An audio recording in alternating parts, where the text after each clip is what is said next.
आप सभी कक्षा 8वीं के विद्यार्थियों का स्वागत है। तो छात्रों, आज की इस वीडियो में हम लेके आए हैं कक्षा 8वीं सामाजिक विज्ञान 8 ग्रेड अभ्यास पुस्तिका। इसमें हम पार्ट 1 इतिहास का पार्ट 1 इसमें हम डिस्कस करने वाले हैं। इससे पहले हमने अपने चैनल में और वीडियो अपलोड करी हैं जिसमें हमने हिंदी और विज्ञान गणित ऐसी वीडियोज़ के जो क्वेश्चन आंसर हैं वो दिए हैं, तो आप चैनल पर जाके उन्हें देख सकते हैं। और वीडियो अगर पसंद आए तो लाइक कर देना, चैनल को सब्सक्राइब कर देना ताकि आप इसी प्रकार की और भी वीडियोस प्राप्त कर सकें। तो आज हम करेंगे हमारा अतीत 3 का पार्ट 1 प्रारंभिक कथन कैसे कब और कहाँ। तो अध्याय 1 प्रारंभिक कथन कैसे कब और कहाँ। तो यहाँ पे पहले क्या है, ऑब्जेक्टिव प्रश्न है आपके। पहला प्रश्न है, प्रश्न 1, ब्रिटिश शासनकाल के प्रथम और अंतिम गवर्नर जनरल कौन थे। यहाँ पे 4 ऑप्शन दिए गए हैं, जो भी आंसर ऑप्शन सही है उसमें टिक लगा के यहाँ पे उत्तर में लिखना है। तो यहाँ पे आंसर सही हो जाएगा ए, वॉरेन हेस्टिंग्स, लॉर्ड माउंटबेटन। ठीक है। फिर है प्रश्न दूसरा, a history of British India पुस्तक के लेखक थे। तो जेम्स मिल, ऑप्शन सी आपका करेक्ट ऑप्शन है, जेम्स मिल। फिर है प्रश्न तीसरा, जब किसी देश पर दूसरे देश के द्वारा दबाव पूर्वक आर्थिक, सामाजिक और राजनीतिक परिवर्तन किए जाते हैं तो इस प्रक्रिया को कहा जाता है। तो ये प्रक्रिया क्या कहलाती है, सी, औपनिवेशीकरण। प्रश्न चौथा, महत्वपूर्ण दस्तावेजों को सुरक्षित रखा जाता था तो किसके माध्यम से, अभिलेखागार। बी ऑप्शन आपका सही रहेगा। फिर है प्रश्न पाँचवा, इतिहास के आधुनिक काल को विकास युग क्यों कहा जाता है। तो इसका आंसर हो जाएगा, इतिहास के आधुनिक काल में विज्ञान, तर्क, लोकतंत्र, मुक्ति और समानता जैसी आधुनिकता की ताकतों का विकास हुआ, इसलिए आधुनिक काल को विकास का युग माना जाता है। फिर है प्रश्न छठवां, सुलेखनवीस किसे कहा गया है। तो सुलेखनवीस वे लोग होते हैं जो बहुत सुंदर ढंग से चीज़ें लिखते हैं। फिर है प्रश्न सातवां,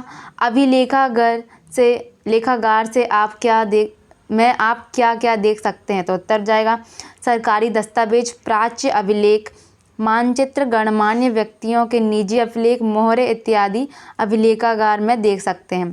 प्रश्न आठवां, इतिहास को तारीखों से क्यों जोड़ा जाता था। तो उत्तर हो जाएगा, इतिहास को तारीखों से जोड़कर देखते हैं। इस जुड़ाव का मुख्य कारण है कि किसी समय युद्ध और बड़ी बड़ी घटनाओं के विवरणों को ही इतिहास माना जाता था। फिर है प्रश्न नौवां, छपाई की तकनीक के प्रसार से जनता को क्या क्या लाभ हुए। तो उत्तर हो जाएगा, छपाई की तकनीक के प्रसार से संचार और पुस्तक उत्पादन में क्रांति आ गई। अखबार छपने लगे, महत्वपूर्ण लोगों की आत्मकथाएं स्थानीय बाजारों में बिकने लगी, जनता विभिन्न मुद्दों से परिचित होने लगी जिससे ज्ञान का प्रसार हुआ। फिर है प्रश्न 10वां, औपनिवेशीकरण से क्या आशय है। तो इसका आंसर हम आपको आखिरी में देंगे। तब तक के लिए प्रश्न 11वां, जनगणना द्वारा किस प्रकार की जानकारियां एकत्रित की जाती है। तो जनगणना के जरिए भारत के सभी प्रांतों में रहने वाले लोगों की संख्या, उनकी जाति, इलाके और व्यवसाय के बारे में जानकारी इकट्ठा की जाती थी।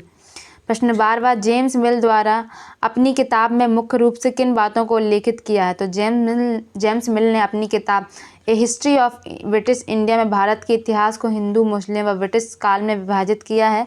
साथ ही उसका मानना था कि अंग्रेजों को सारे भूभाग पर कब्जा कर लेना चाहिए ताकि भारतीय जनता को ज्ञान और सुखी जीवन प्रदान किया जा सके। प्रश्न 13वां है, औपनिवेशिक शासन के दौरान सर्वेक्षण के क्या उद्देश्य थे। तो औपनिवेशिक शासन के दौरान सर्वेक्षण का मुख्य उद्देश्य था कि किसी भी देश पर अच्छी तरह से शासन चलाने के लिए उसको सही ढंग से जानना जरूरी होता है। 19वीं सदी की शुरुआत तक पूरे देश का नक्शा तैयार करने के लिए बड़े बड़े सर्वेक्षण किए जाने लगे।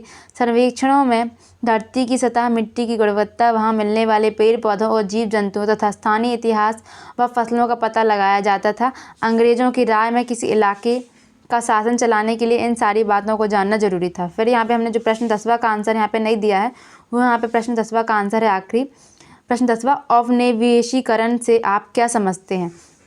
तो यहाँ पे आंसर हो जाएगा, जब एक देश पर दूसरे देश के दबदबे से वहाँ राजनीतिक और यहाँ पे है आर्थिक, फिर सामाजिक और सांस्कृतिक बदलाव आते हैं तो इस प्रक्रिया को औपनिवेशीकरण कहा जाता है। यहाँ पे थोड़ा सा आंसर में कट है तो आप ऊपर नीचे करके आप इसका आंसर पूरा लिख सकते हैं। तो आंसर क्या रहेगा, जब एक देश पर दूसरे देश के दबदबे से वहाँ राजनीतिक, आर्थिक, सामाजिक और सांस्कृतिक बदलाव आते हैं तो इस प्रक्रिया को औपनिवेशीकरण कहा जाता है। तो ये थे आपके आंसर बिल्कुल सही है, आप निश्चिंत होकर इन्हें लिख सकते हैं।